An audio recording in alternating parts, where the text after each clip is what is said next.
The fluorescent lights of the diner buzzed like angry wasps, casting their sickly yellow glow over the cracked vinyl booths and sticky linoleum floors. I could smell the grease from the fryer mixing with stale coffee and the faint trace of bleach I'd used to mop the floors an hour ago. My feet ached in my worn sneakers, the kind you buy at discount stores when your daughter needs new shoes more than you need comfortable ones. Emma. My 5-year-old reason for everything. My reason for standing here at 9 p.m. on a Friday night, smiling at customers who didn't see me, collecting tips that barely covered rent. I wiped down the counter for the 3rd time, watching the clock. 10 more minutes until my shift ended. 10 more minutes until I could catch the bus home, relieve Mrs. Chen from babysitting duty, and collapse into bed beside Emma's warm little body. Sarah. Diane's voice cut through my exhaustion. She emerged from the kitchen, her bleached hair pulled back in a messy bun, makeup smudged under her eyes. Girl, you look dead on your feet. Just tired. I forced brightness into my voice. Long week. Long year, more like. She leaned against the counter, lowering her voice. Listen. Me and some of the girls were talking. You need to get out. Have some fun. When's the last time you went on a date? My hands stilled on the rag. Diane. I know. You're busy with Emma and work and life. She grabbed my arm, her acrylic nails pressing into my skin. But seriously, there's this guy. Nice guy. Stable job. My cousin knows him. We could set something up. Tomorrow night. Just dinner. Everything in me wanted to say no. The last nice guy had given me Emma and a broken promise, disappearing before she was born. But Diane's eyes held something I couldn't quite read. Excitement mixed with something else. Something that should have warned me. I don't know. Come on. It's just one dinner. We'll even watch Emma for you. Me and Lisa. We love that kid. She squeezed my arm. You deserve something good, Sarah. Just this once. Let someone take care of you. The words hit harder than they should have. Let someone take care of you.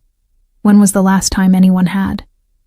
I thought of my empty apartment, my endless shifts, the way I fell asleep calculating bills in my head. Okay, I whispered. One dinner. Diane's smile stretched too wide. Perfect. Tomorrow, 7 p.m., Russo's on 5th. Wear something nice. She bounced away before I could change my mind, leaving me with a creeping sensation that I'd just made a terrible mistake. I owned one dress, a simple black number I'd bought secondhand for a job interview 2 years ago.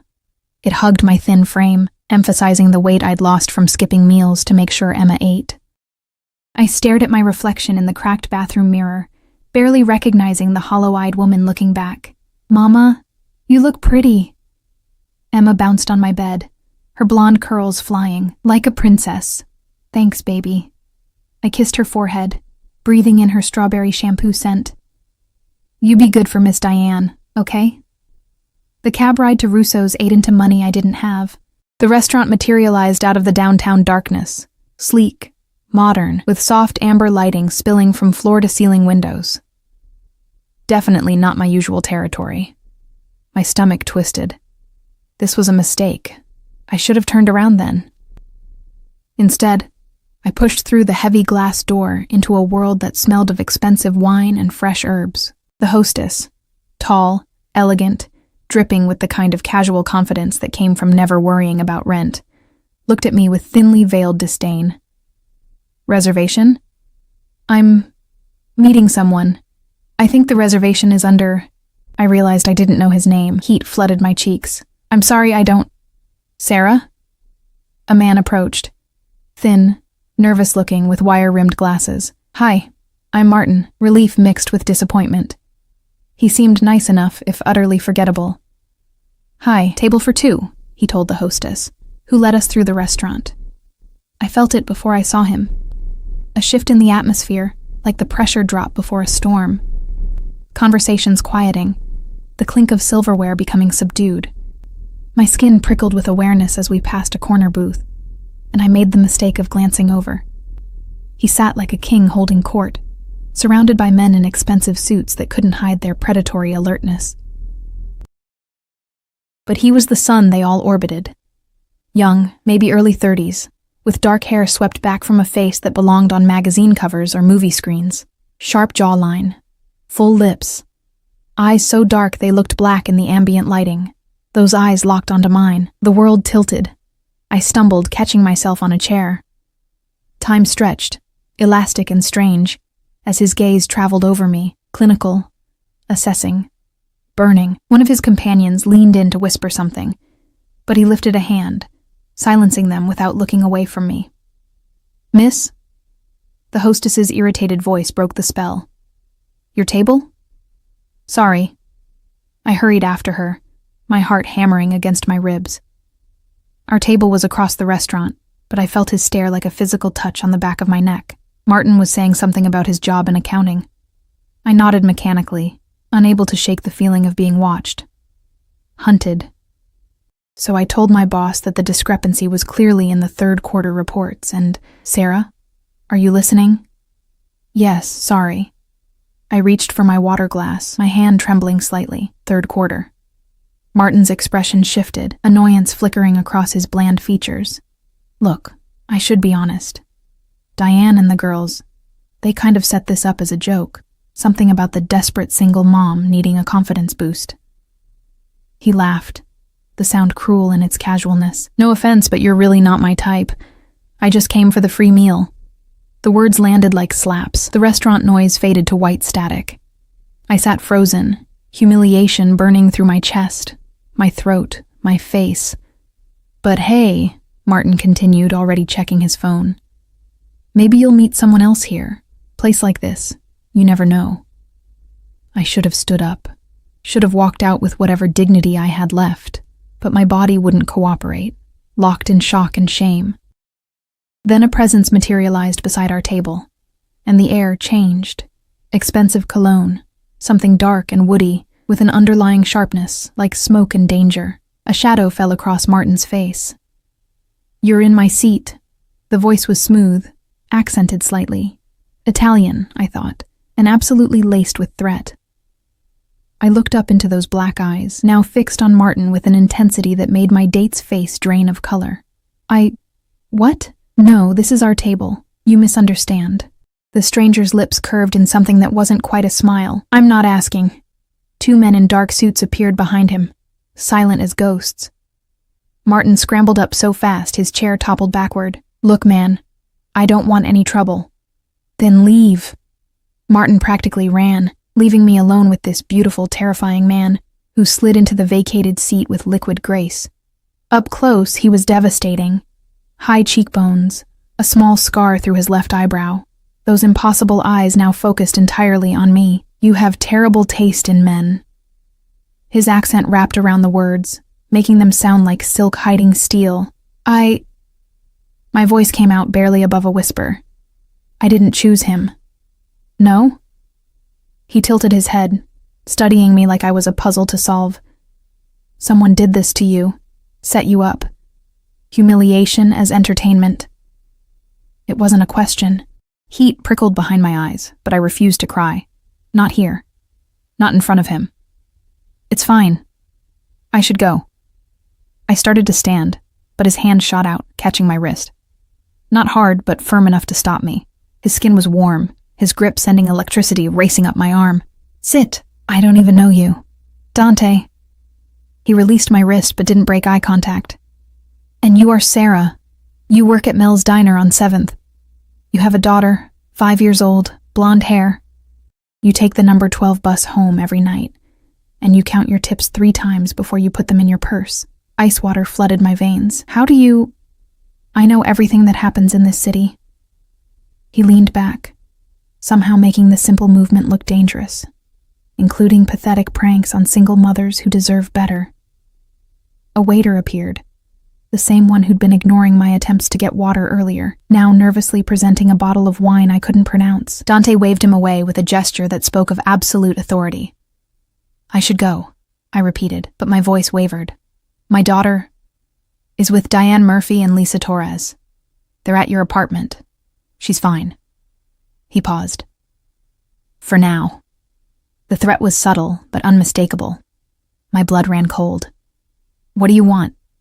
"Dinner." He signaled, and suddenly staff materialized around us. Menus, wine, appetizers appearing as if by magic. You came here to eat, so eat. I can't afford.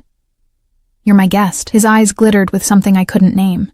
Consider it compensation for being made a fool of. Every instinct screamed at me to run. But where?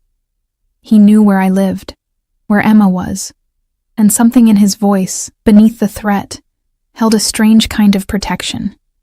Like he was genuinely offended on my behalf. Why? The question escaped before I could stop it. Why what? Why do you care? You don't know me. Dante was quiet for a long moment, his gaze traveling over my face with an intensity that made my skin flush. No, he finally said. But I'm going to. The words settled over me like a trap springing shut, and somewhere in the back of my mind, I knew my life had just changed forever. The food arrived in waves, dishes I couldn't pronounce, plated like art.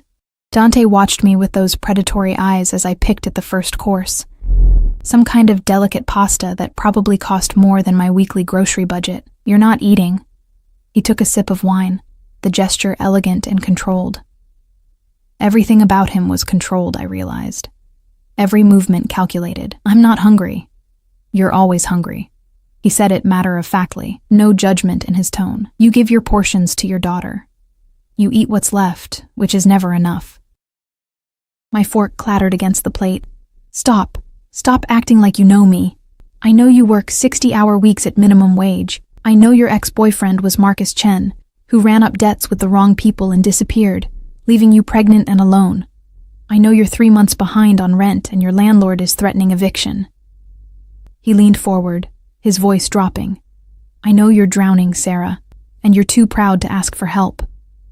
Tears blurred my vision. How do you know all this? Because Marcus Chen stole from me. Dante's expression darkened, something cold and lethal flickering across his features. $20,000. He was a courier, trusted with a delivery. He took the money and ran. Do you know where he is? No. The word came out choked. I haven't seen him since I told him I was pregnant. He just disappeared. Dante studied me for a long moment, then nodded slowly.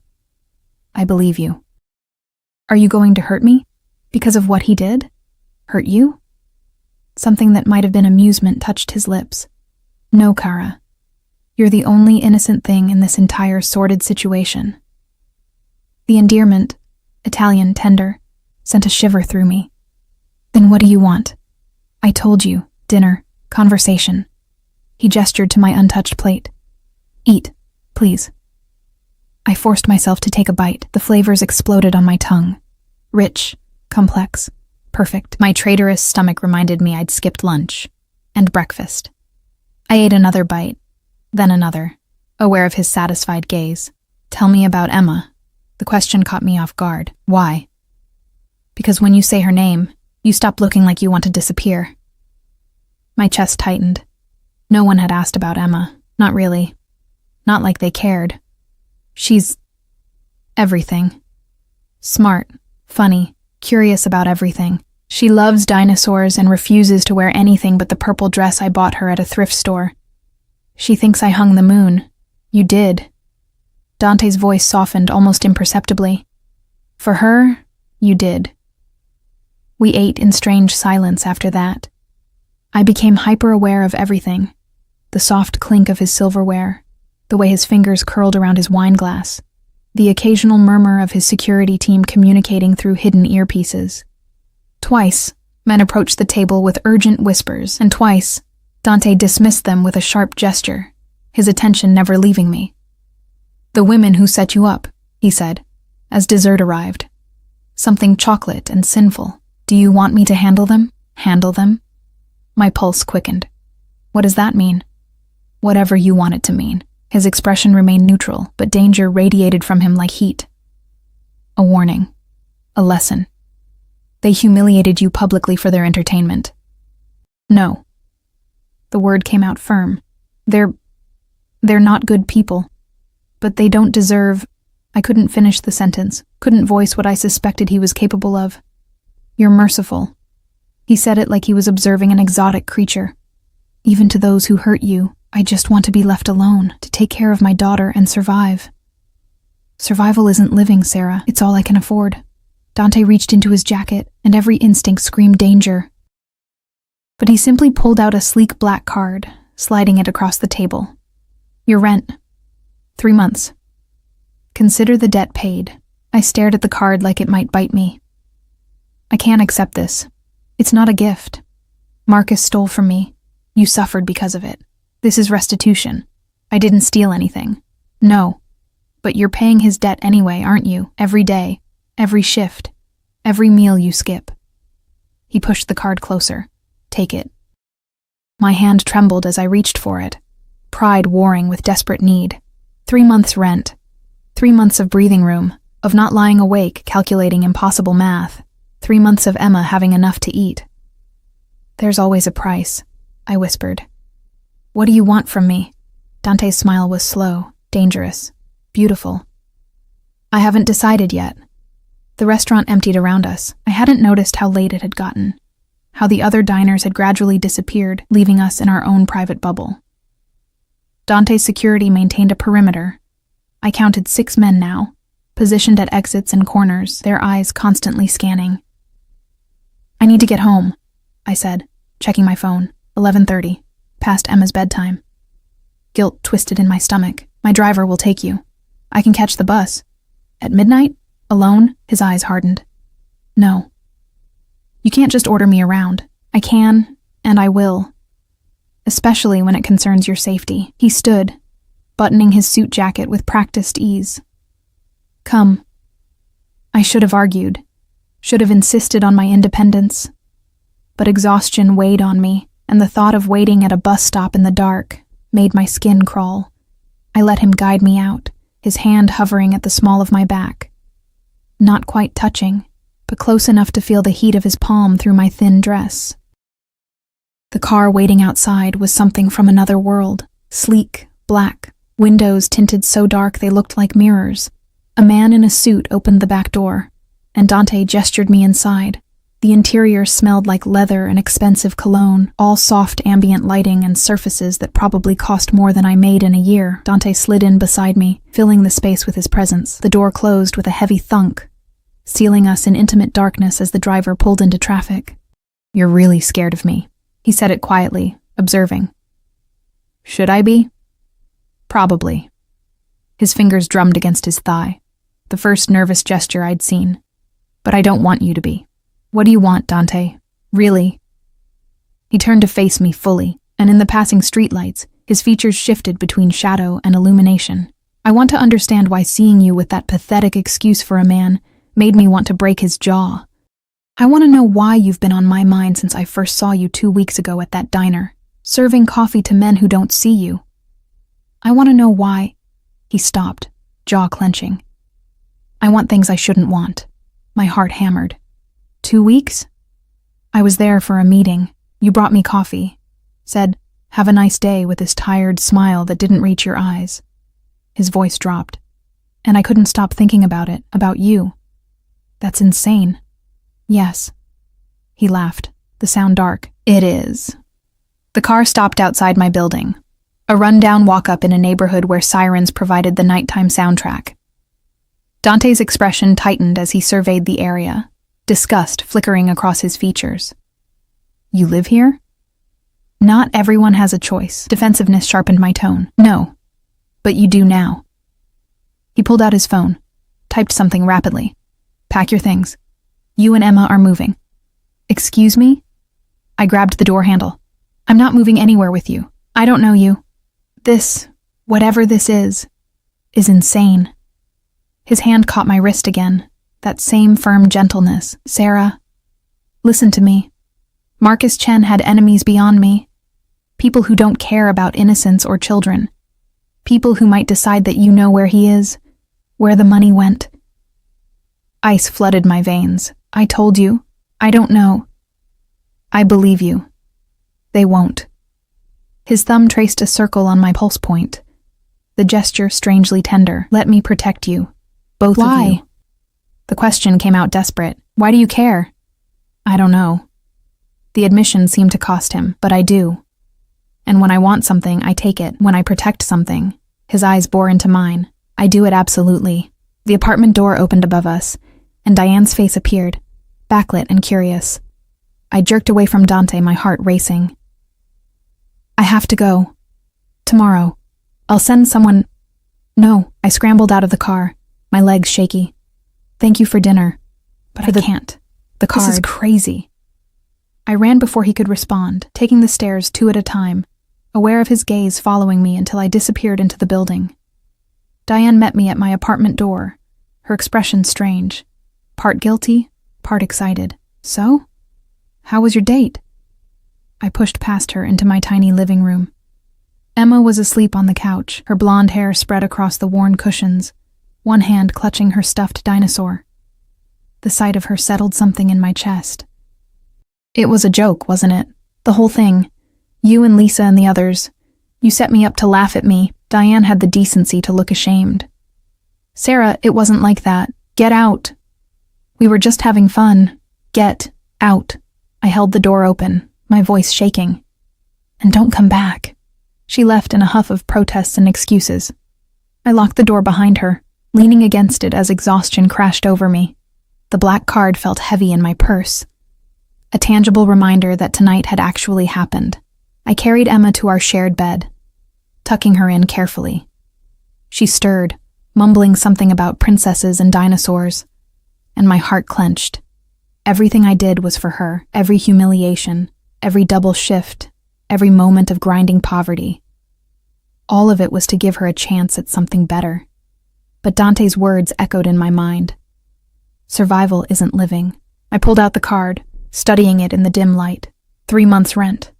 3 months of not drowning. 3 months bought with money connected to whatever dark world Dante inhabited. I should throw it away, should pretend tonight never happened. Instead, I tucked it into my wallet and tried to convince myself that everything would go back to normal tomorrow. I was still trying to believe that lie when I finally fell asleep, unaware that across the city, Dante sat in his penthouse office, staring at security footage of me entering my building, his expression unreadable as he made a single phone call that would change everything. Find Marcus Chen, he told whoever answered, and start surveillance on the girl. 24/7. If anyone goes near her or the child, I want to know immediately. He ended the call, then pulled up another image, a grainy security photo of me from the diner, smiling that tired smile that had haunted him for 2 weeks. Cosa mi stai facendo, he murmured to the empty room. What are you doing to me? But he already knew the answer. He was falling. And for a man who controlled everything, the loss of control was the most dangerous thing of all. Morning came with Emma's excited squeals and the reality of consequences I wasn't ready to face. I'd used the black card online at 2 a.m., my hands shaking as I typed in my landlord's payment portal. 3 months' rent. Just like that. The confirmation email felt like a pact with the devil. Mama, can we have pancakes? Emma bounced on the bed, her purple dress already on despite it being barely 7 a.m. Sure, baby. I kissed her nose, breathing in her innocence. Go brush your teeth first. She scampered off, and I reached for my phone. 12 missed calls from Diane. 3 from Lisa. A text from my manager at the diner asking if I was coming in for my shift. Reality, trying to drag me back to the script I'd been following for 5 years. Then another text, from an unknown number. The building on 5th and Lexington.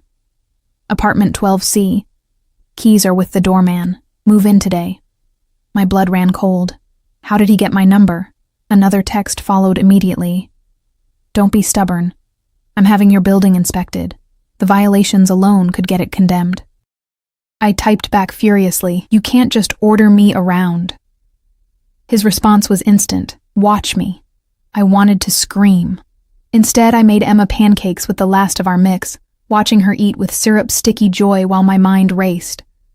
Part of me knew I should run, take Emma and disappear like Marcus had. But where? With what money? And Dante's words haunted me. Marcus had enemies, people who might decide you know something. My phone rang. Unknown number. I answered, my hand trembling. Buongiorno, cara. Dante's voice poured through the speaker, smooth and warm and absolutely certain I would obey. "Did you get my messages? You can't make me move." "I can. I am." Papers rustled on his end. "Your current building has 18 code violations, including black mold in the walls and a heating system that's 1 winter away from killing someone. Emma deserves better. Stop using my daughter. I'm protecting your daughter." His voice hardened. "Something her father never did. Something you're too proud to let anyone else do." The accusation hit home because it was true. I swallowed hard. "The apartment, it's a trap, isn't it? You get me there, isolated, dependent. It's a 2-bedroom in a secure building with a doorman working heat, and no drug dealers in the stairwell." He paused. "You can leave any time. The lease is in your name, but the building has security, cameras, guards. If anyone comes looking for you, I'll know." "This is insane." "Yes. We've established that." I heard a smile in his voice. "My men will be there at noon to help you pack. Don't argue, they're coming regardless. Make it easy on yourself." He hung up before I could respond. They arrived precisely at noon.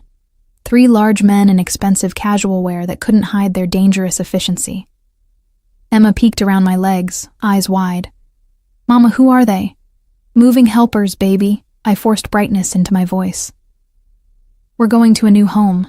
The tallest one, late 30s, scar across his knuckles, offered a surprisingly gentle smile.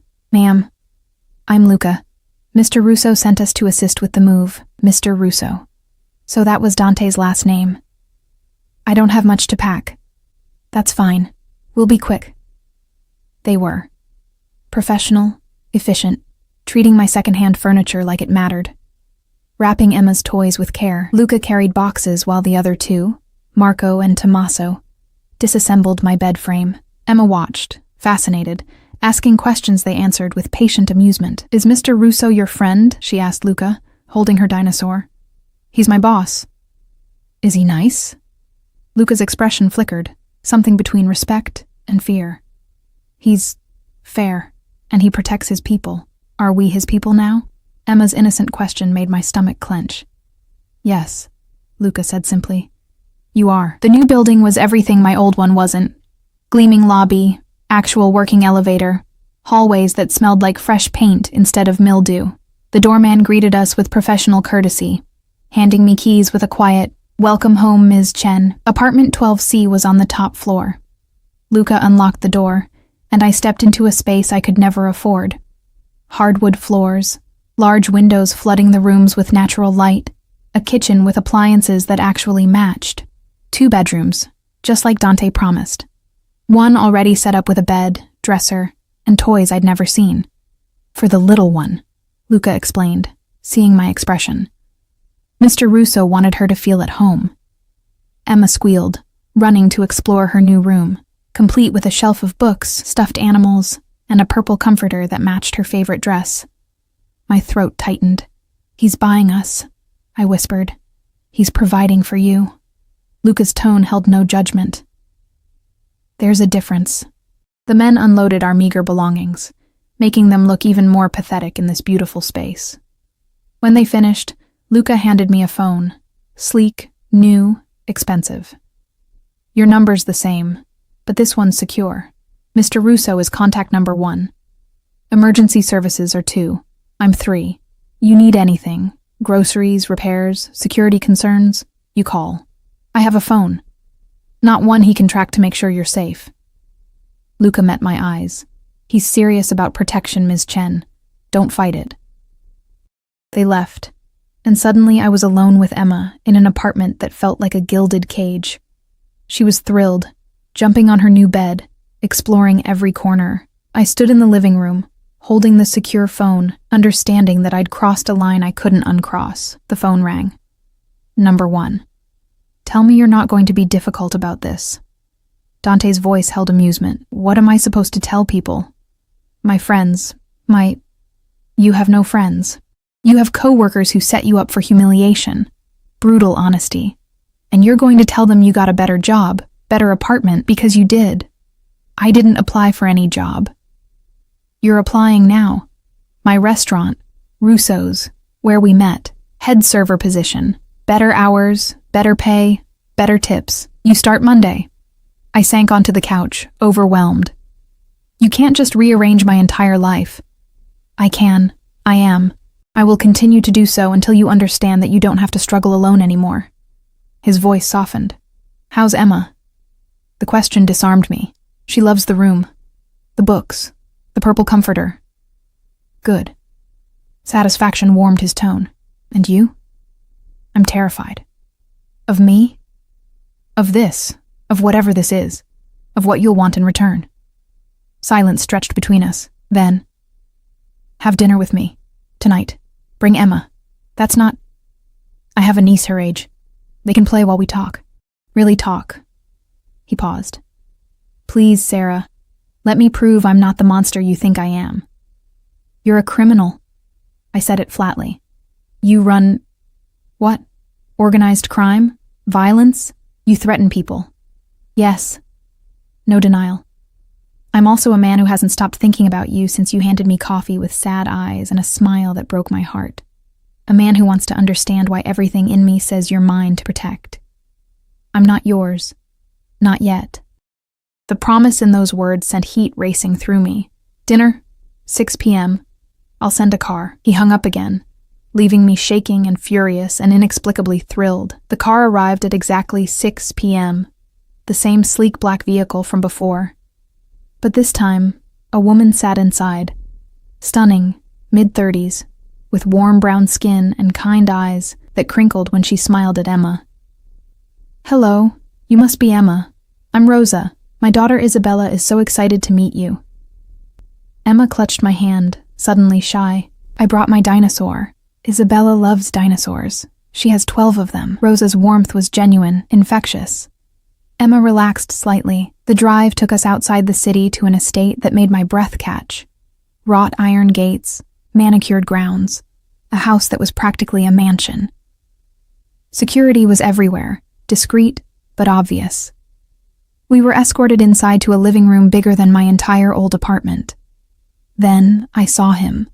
Dante stood by floor-to-ceiling windows overlooking a garden, dressed casually in dark slacks and a white shirt with rolled sleeves that revealed forearms I had no business noticing. But it was the little girl holding his hand that stopped my heart, maybe 6 years old, dark curls, wearing a dinosaur shirt.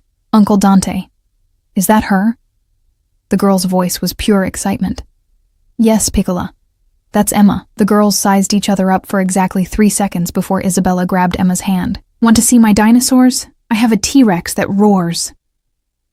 They disappeared with Rosa in a whirlwind of giggles, leaving me alone with Dante in a room that suddenly felt too small despite its size. Isabella is your niece? My sister's daughter. Sophia lives in Milan, but Isabella spends summers with me. He moved closer, each step measured. I thought Emma might like a friend her age, and I wanted you to see that I'm not just what you think I am. And what do I think you are? A monster who takes what he wants. He stopped inches away, close enough that I could smell his cologne, feel the heat radiating from him. But I'm also an uncle who reads bedtime stories, a brother who would die for his sister, a man who's capable of more than violence. You're still dangerous. Yes. His hand lifted, fingers grazing my cheek with devastating gentleness. But never to you, never to Emma. I should have stepped back. Should have maintained distance. Instead, I stood frozen as his thumb traced my cheekbone, his dark eyes searching mine. Why me? The question came out barely a whisper. You could have anyone. Why choose a broke single mother with nothing to offer? Because you look at me like I'm a man, not a monster or a myth. Because you have fire beneath all that fear. Because... He stopped, jaw clenching. Because when I see you, I see something worth protecting, worth keeping. Worth. A crash from upstairs, followed by children's laughter. The spell broke. Dante's hand dropped, but his gaze remained intense. Dinner's ready, he said quietly. Let me feed you properly, both of you. The dining room was more intimate than I expected. A table set for 4, food that smelled incredible, soft music playing. Isabella and Emma chattered about dinosaurs while Rosa served, her presence a comfortable buffer. Dante sat across from me, occasionally correcting Isabella's table manners with gentle firmness that made my chest ache. This man who commanded fear in the streets was patient with a 6-year-old's questions. This criminal who'd threatened my former co-workers cut Emma's chicken into careful bites when she struggled. "Uncle Dante, can Emma come over again?" Isabella asked through a mouthful of pasta. "If her mama says yes." His eyes found mine. "We'd like that very much." Emma looked at me with hopeful eyes, and I felt the trap closing. Not cruel, but inexorable. This life he was offering, safety, comfort, a friend for Emma, a man who looked at me like I mattered, but at what cost? After dinner, Isabella took Emma to her playroom, leaving us alone on the terrace under a sky full of stars I'd never seen in the city. "Tell me about Marcus," Dante said, his voice carefully neutral. "Why?" "Because he's the shadow between us, because I need to understand." I wrapped my arms around myself. "I met him at a party. He was charming, exciting, said all the right things. I was young and stupid and believed him when he said he loved me. The words tasted bitter. Then I got pregnant, and suddenly I wasn't exciting anymore. Just a burden. He left before Emma was born. I haven't heard from him since. Did you love him?" "I thought I did. Now I think I just love the idea of someone wanting me." I met Dante's eyes. "Why does it matter?" "Because I need to know if your heart's still his." He moved closer, backing me against the terrace railing. "I need to know if there's space for someone else." My pulse hammered. "Dante, I'm not him." His hands gripped the railing on either side of me, caging me in. "I don't make empty promises. I don't abandon. When I claim something," his voice dropped, rough with intensity, "I keep it. I protect it. I own it completely. I'm not something to own. No. You're someone to cherish." His forehead touched mine, his breath warm against my lips. "Let me, Sarah. Let me give you everything he never could." I was drowning in his nearness, his certainty, the promise of safety I'd never known. One word, and my life would change irrevocably. But before I could speak, his phone buzzed. He cursed in Italian, checking the screen. His expression hardened instantly. "What is it?" "Marcus." He showed me a photo, surveillance footage of a man I recognized despite 5 years of absence. "He's back in the city, and he's asking questions about you." Fear turned my blood to ice. "What kind of questions?" Dante's jaw clenched, fury radiating from him, the kind that mean he knows about Emma, and he wants something. The world tilted. I gripped the terrace railing, Dante's warmth suddenly the only solid thing in a reality that had just fractured. "He knows about Emma? He's been watching you." Dante's voice was deadly calm, the kind of quiet that preceded violence. "My sources say he approached one of your former co-workers yesterday, asked about your schedule, where you live, if you have family helping you. Diane." The name came out choked. "She set me up for that date. She would tell him anything." "She did." He pulled up another message, showed me a transcript. Diane's words, selling me out. Sarah's desperate, behind on rent. No support system. She'd probably take him back if he showed up with cash. Betrayal burned through my chest. But fear was stronger. Why now? Why after 5 years? Dante's expression was grim, because 20,000 doesn't go far when you're running from people like me. He's broke, desperate, and he thinks you're his way back to easy money. I don't have any money, but I do. His hand cupped my face, thumb stroking my cheekbone, and he's going to find out you're under my protection. Which makes you valuable. Makes Emma... He stopped, jaw clenching so hard I heard his teeth grind. "I won't let him touch either of you, Mama?" Emma's voice drifted from inside. "Can we have dessert?" I forced my expression smooth, stepping away from Dante. "In a minute, baby." But she'd already appeared in the doorway with Isabella, both girls holding hands, faces bright with the easy joy of new friendship. Emma looked so happy, so carefree. The thought of Marcus poisoning that innocence made rage join my fear. "You girls go wash your hands," Rosa called, appearing behind them. "Then gelato." They raced off, giggles echoing. Rosa met my eyes, something understanding in her expression. She knew. Of course she did. She was part of this world. Dante's phone rang. He answered in rapid Italian, his tone sharp with command. I caught fragments. Surveillance, intercept, containment. words that painted a picture of the machinery moving around me, invisible forces mobilizing. He ended the call, his attention returning to me with laser focus. "I'm moving you both, tonight." "What?" "No, we just moved. That apartment was temporary, a test to see if you'd accept help." His hand found the small of my back, guiding me inside. "Now you're going somewhere Marcus can never find you. Somewhere I can guarantee your safety." "Where?" "Here." He gestured to the mansion around us. "With me." I jerked away. "Absolutely not. Sarah, you want me to move into your house with my 5-year-old daughter? Are you insane?" My voice rose. "I don't know you. This whole thing, it's been 3 days. 3 days since you forced your way into my life, and now you want me to... I want you alive." The words cracked like a whip. "I want Emma safe, and the only way I can guarantee that is if you're where I can protect you every second. By trapping us here? Making us prisoners? By giving you a home." His voice softened, but his eyes remained intense. "Guest wing, separate entrance, your own space. You can leave whenever you want, with a security detail. Emma can play with Isabella. You'll work at the restaurant, live your life. But you'll sleep under my roof where I know you're safe. This is crazy." "Yes." He stepped closer, his presence overwhelming. "But Marcus is crazier. He's desperate, which makes him dangerous. He's Emma's biological father, which gives him potential legal standing if he decides to use it. And he's already proven he'll use people and disappear when things get difficult." His hand caught my chin, forcing me to meet his eyes. "I won't give him the chance to take her. Or hurt you." The thought of Marcus trying to claim Emma, my daughter who he'd abandoned before she was born, ignited something primal in my chest. "He has no right. Rights don't matter to desperate men. Only opportunities." Dante's thumb traced my lower lip, the gesture possessive and strangely tender. "Let me eliminate the opportunity." From the kitchen, Emma's laughter rang out, pure and sweet. Isabella was teaching her some Italian phrase, their voices blending in childish joy. "My baby. Happy for the first time in so long. 1 week."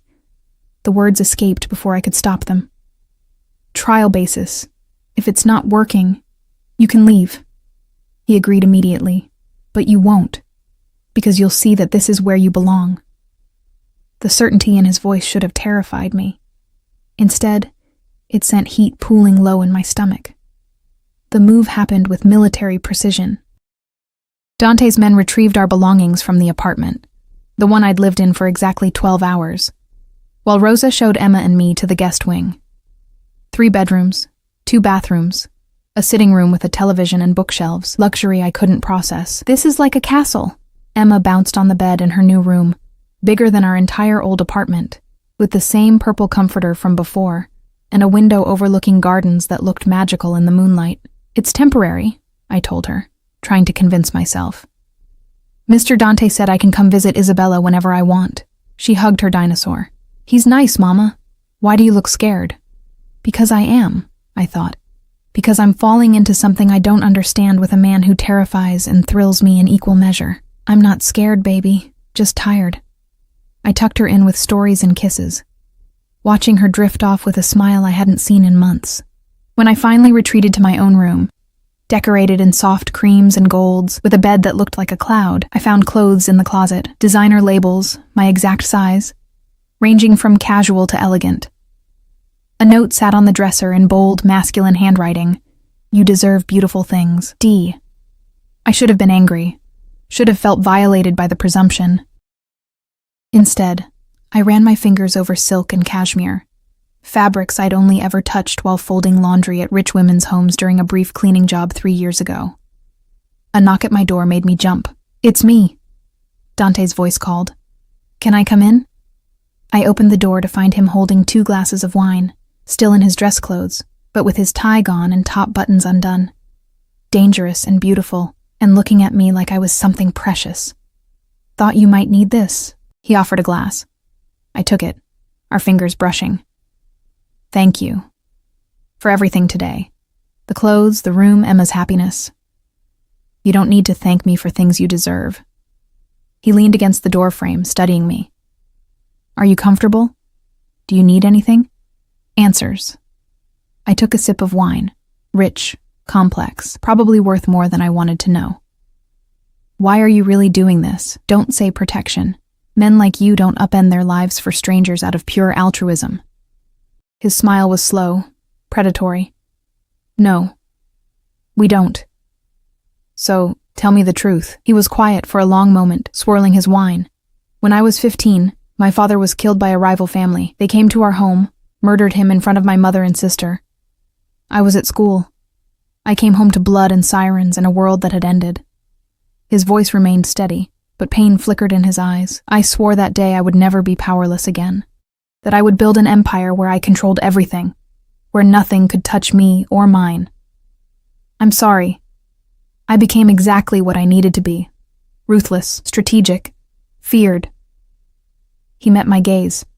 But I also became isolated, surrounded by people who want things from me, fear me, or both. And then you handed me coffee with this exhausted kindness that expected nothing in return. You looked at me like I was just a man. My throat tightened. I didn't know who you were. Exactly. He pushed off the doorframe, stepping closer. You saw me, not my reputation. Not my money or power, just me. And when that idiot humiliated you in my restaurant, something in me... He stopped, jaw clenching. I wanted to destroy him. Wanted to burn down the world for making you feel less than extraordinary. That's not healthy. No, it's obsession. He said it calmly, like announcing the weather. I'm obsessed with you, Sarah, with the way you sacrifice everything for Emma. With your stubborn pride and quiet strength. With the way you flinch from kindness like you've forgotten you deserve it. I backed up a step. You don't know me well enough to be obsessed. Don't I? He advanced, matching my retreat. I know you take your coffee black because milk is an extra expense. I know you sing while you clean, always the same sad love songs. I know you count to 10 when Emma throws tantrums, because someone once told you anger isn't productive. I know, his hand cupped my face, that you haven't let yourself want anything in 5 years, because wanting feels dangerous. Stop. The word came out breathless. Why? Because you're making me want things I can't have. You can have everything. His forehead touched mine, his breath warm against my lips. Say yes. Stop fighting. Let me give you the world. What do you get in return? You. Simple. Devastating. In my home. In my life. Eventually. His thumb traced my lower lip. Heat flooded through me. I can't. Emma, I know. I'm not rushing you. His lips brushed my temple, feather light. But I want you to know my intentions. I want you, Sarah. All of you, and I'm a patient man when I need to be. And if I say no, then I'll wait. Protect you anyway. Give you space. His smile was dark, but I'll also make sure you see what you're missing. Every day. Every moment. Until you realize that you want this too. A phone buzzed. His. He cursed, stepping back to check it. His expression hardened instantly.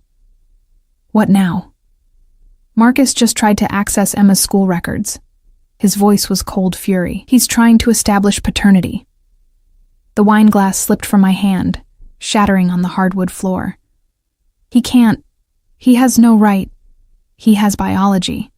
Dante's jaw clenched, which is enough for a custody petition if he plays it right. No. The word tore from my throat. He abandoned us. He doesn't get to... He won't. Dante pulled me against his chest, his arms iron bands around me. I promise you, Sarah, he won't touch her. I'll bury him before I let that happen. You can't kill him. That would make everything worse. I don't need to kill him. His voice was deadly soft. I just need to make him disappear, permanently. Legally. I pulled back to look at him. How? Leave that to me. His hand stroked my hair, but I need you to trust me. Completely. Can you do that? Every rational part of me screamed no. But the desperate mother in me, the exhausted woman who'd fought alone for too long, whispered yes. What do you need me to do? Tomorrow you'll meet with my lawyers. They'll file for full custody with a restraining order. We'll document the abandonment, the financial neglect, everything. His eyes bored into mine. And you'll let me put security on Emma. Permanent, invisible, but there. She's 5. She'll notice. She'll think they're friends, drivers, teachers, whatever story we need. His grip tightened. But she'll never be alone, never unprotected. I swear it on everything I am. The vow settled over me like a blanket, warm and suffocating. Okay? Okay? I trust you. The words felt like surrender, like falling. Help me protect her. Something blazed in his eyes, triumph, possession, something deeper I couldn't name. You're mine now. You understand that? Once I protect something, I don't let it go. I'm not a possession. No. You're something far more precious. He kissed my forehead, the gesture tender despite the intensity in his voice. You're mine to cherish, mine to keep, mine to... Emma's scream shattered the moment. We both ran, Dante pulling a gun from somewhere I hadn't seen, his entire demeanor shifting to lethal focus. He reached her room first, weapon raised, then froze. Emma sat up in bed, tears streaming down her face. Mama, I had a bad dream. Just a nightmare. Just my baby scared in a strange place. I rushed to her, gathering her into my arms while Dante holstered his weapon with shaking hands. It's okay, sweetheart. Mama's here. There was a monster, a bad man. She sobbed into my shoulder. He wanted to take me away. My eyes met Dante's over her head. His expression was murderous. No one's taking you anywhere, I whispered, rocking her. You're safe. I promise. Dante knelt beside the bed, his voice gentle despite the fury in his eyes. Your mama's right, Piccola. You're safe here. Nothing bad can reach you. Emma peeked at him through tears. Promise? I promise. He touched her blonde curls carefully, like she was made of glass. And I never break my promises. She believed him. Children have instincts about these things. They know who protects and who pretends. She settled back into my arms, her breathing evening out. Mama, can you stay until I fall asleep? Of course, baby. I lay beside her, stroking her hair, singing the lullabies that always worked. Dante stood guard at the door, silhouetted against the hallway light, watching over us both with an intensity that should have frightened me. Instead, it made me feel safer than I had in 5 years. Emma drifted off, her small hand clutching mine. I tried to slip away, but Dante shook his head, gesturing for me to stay. So I did, lying in the purple-comforted bed, watching my daughter sleep while a mafia boss stood sentinel. Eventually, exhaustion claimed me too. My last conscious thought was of dark eyes promising protection and possession in equal measure, and wondering which one terrified me more. I woke to sunlight streaming through unfamiliar windows and the sound of children's laughter drifting from somewhere below. Emma's side of the bed was empty, the purple comforter thrown back. Panic seized me before I registered the giggles. Happy. Carefree. Safe. I found them in the garden, Emma and Isabella chasing each other through a maze of rose bushes while Rosa sat on a bench nearby, reading. My daughter wore a new dress, pale yellow with tiny flowers, her hair brushed and braided in a style I'd never mastered. Mama, she ran to me, throwing her arms around my waist. Rosa made pancakes, and Isabella showed me the koi pond. Can we get fish, Mama? Please? Before I could answer, Dante's voice came from behind me. There's coffee on the terrace. We need to talk. He was already dressed for business. Charcoal suit, crisp white shirt, that aura of controlled power that made my pulse quicken. His eyes tracked over me, taking in my rumpled sleep clothes, and something heated flickered in their depths before he schooled his expression. The terrace held breakfast for 2. Coffee, fresh fruit, pastries that smelled like heaven. But I couldn't eat, my stomach twisted with anxiety. Marcus filed a petition this morning, Dante said without preamble, sliding a folder across the table. Emergency custody hearing, claims you're an unfit mother living in unsafe conditions with a dangerous criminal. The words hit like physical blows. He can't. I've given her everything. He has photos. Your old building, your shifts at the diner, documentation of your financial struggles. Dante's jaw clenched. Someone's been helping him build a case. Someone who knows the system. Who? A lawyer named Richard Voss. Connected to families I've had dealings with. This isn't about Emma. It's about getting to me through you. I gripped my coffee cup so hard it should have shattered. So I'm a weapon. A tool to hurt you. Yes. He didn't soften it. But that also means I can end this. Permanently. How? Dante pulled out his phone, showed me a screen full of financial records. Marcus Chen owes money to 3 different organizations: gambling debts, loan sharks, and a particularly nasty crew out of Brooklyn. Total $95,000. He doesn't have that kind of money. No. But someone offered to clear his debts in exchange for filing that custody petition. Dante's smile was cold. They wanted to force my hand, make me choose between protecting you and maintaining business relationships. What are you going to do? I'm going to buy his debts, all of them. Consolidate them under my control. He leaned back, utterly calm. Then I'm going to offer Marcus a choice. Disappear forever and have everything forgiven, or refuse and face the consequences of owing me $95,000 he can never repay. The ruthlessness of it stole my breath. And if he refuses, he won't. Dante's voice held absolute certainty. Because I'll make him understand that the alternative is much worse than simply walking away. You mean you'll threaten him? I mean I'll show him exactly what happens to people who try to take what's mine. His eyes locked on me. And you are mine, Sarah. Emma is mine. Anyone who threatens that will learn why my name inspires fear. I should have been horrified.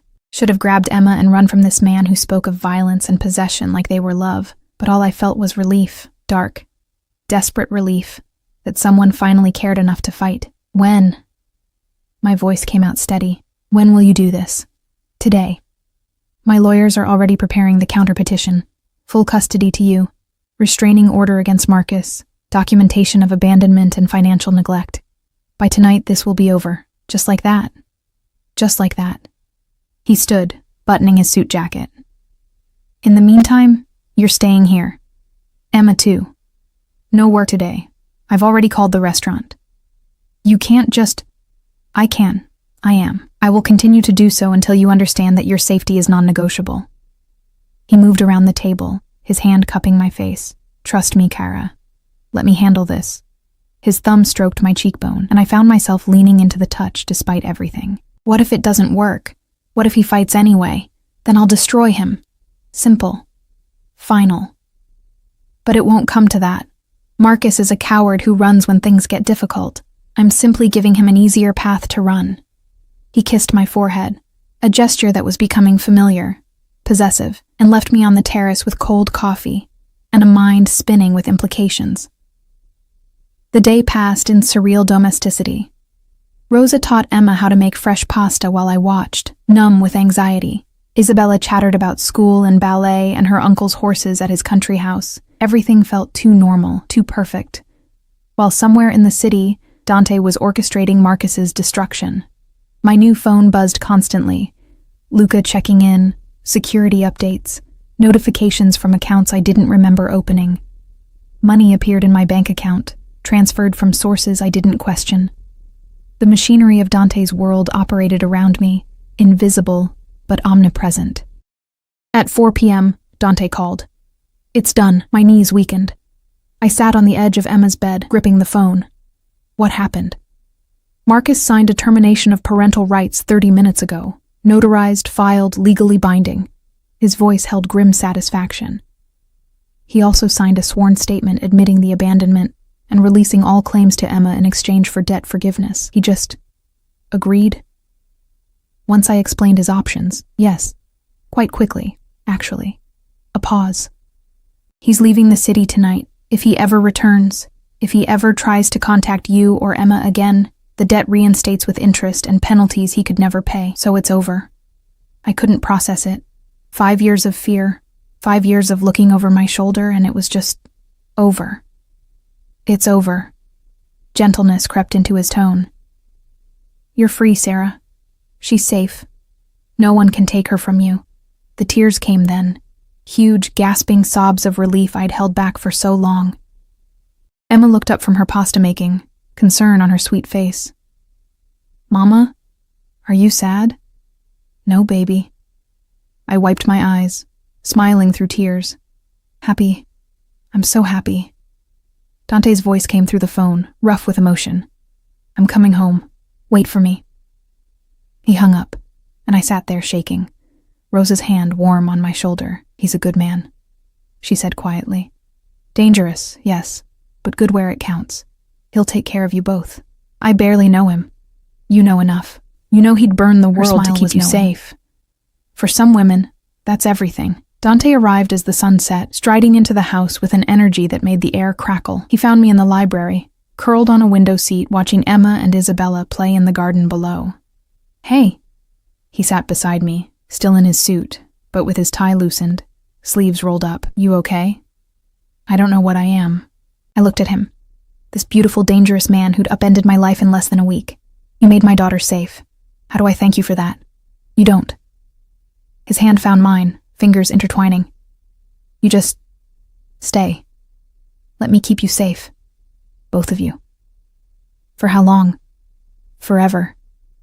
He said it simply, like promising forever was normal. I told you. When I claim something, I don't let go. Dante, I'm in love with you. The words stopped my heart. I know it's insane. I know it's too fast. I know you probably think I'm confusing obsession with love, but I've never felt this before. This need to protect, to provide, to wake up every morning knowing you're safe and happy. You can't love me. We've known each other less than a week. I've known you for 2 weeks, watched you for most of it, learned everything about you. His free hand cupped my face. I know this is overwhelming. I know I'm asking too much, but I'm done pretending this is just about protection or responsibility. What is it about then? You. His thumb traced my lower lip. Your strength. Your love for Emma. The way you keep fighting even when you're exhausted. The way you look at me like I'm both dangerous and safe. His voice dropped. The way you make me want to be a better man. You threatened someone today, probably terrified him. I protected what's mine. There's a difference. His forehead touched mine. I won't apologize for that. This is who I am, Sarah. Ruthless when I need to be. Violent when there's no other option. But never with you. Never with Emma. How can I trust that? Because you already do. His lips brushed mine, barely a touch. You're still here. You let me move you. Protect you. Handle Marcus. You trust me with your daughter. The most precious thing in your world. He was right. Somewhere between the fear and the relief, I'd started trusting him.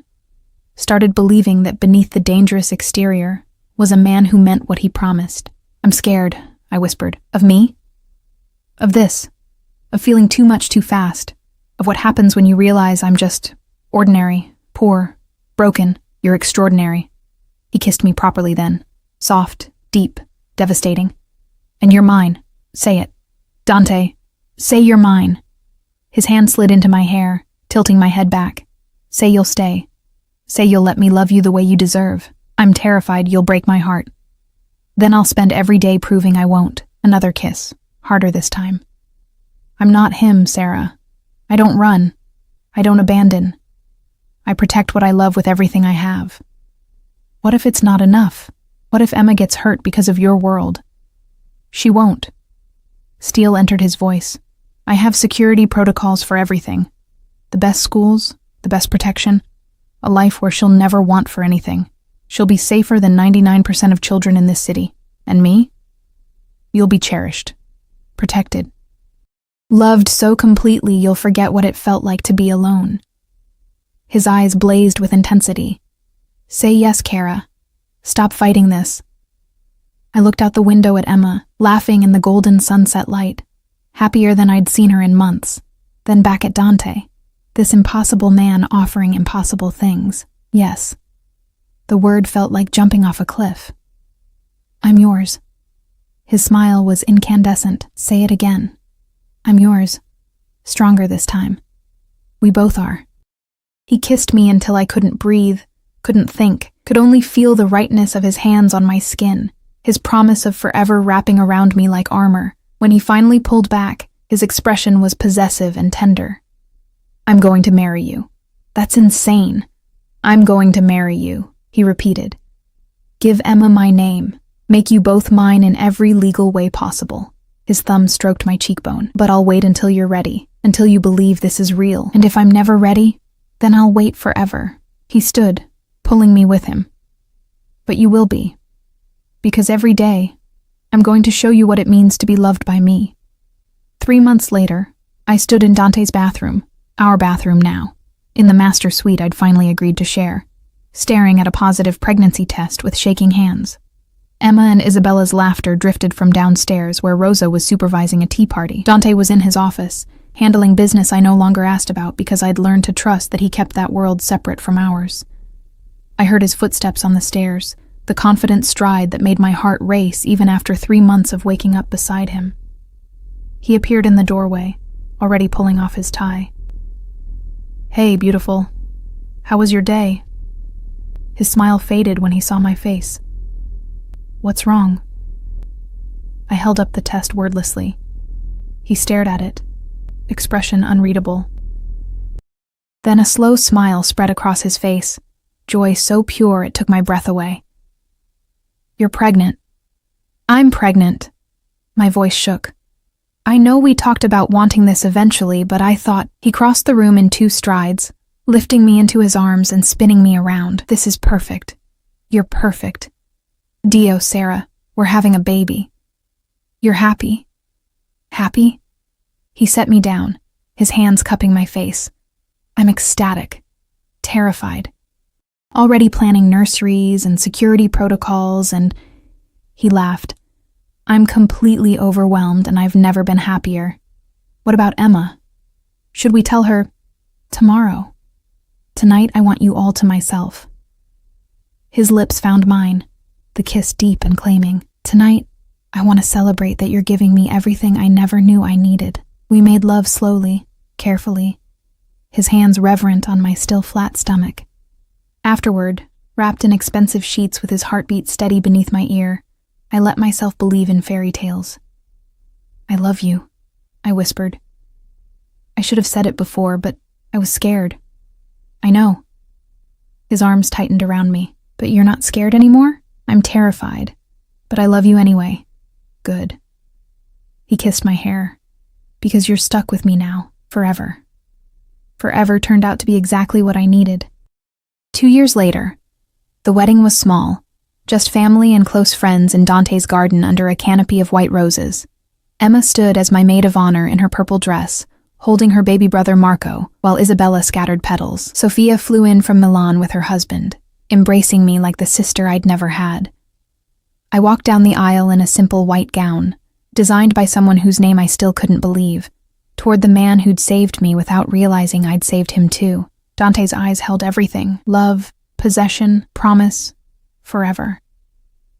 When he slipped the ring on my finger, his voice was rough with emotion. "You're mine, now and always, and you're mine," I whispered back. The kiss sealed something that had been inevitable from the moment he'd ordered a nervous man out of his seat and decided that a broken single mother was worth fighting for. We danced under the stars while Emma and Isabella giggled, and Marco slept in Rosa's arms. Dante's hand splayed across my lower back, possessive and protective as always. "Happy?" he murmured against my ear. I looked around, at our children, our family, our home, at the life I'd never dreamed possible, built from the ashes of humiliation and fear, deliriously. "Good." He spun me, then pulled me close. "Because I plan to keep you that way for the next 60 years. Only 60? Forever then." His smile was the one reserved only for me, soft, genuine, full of the love he'd promised that first terrifying night.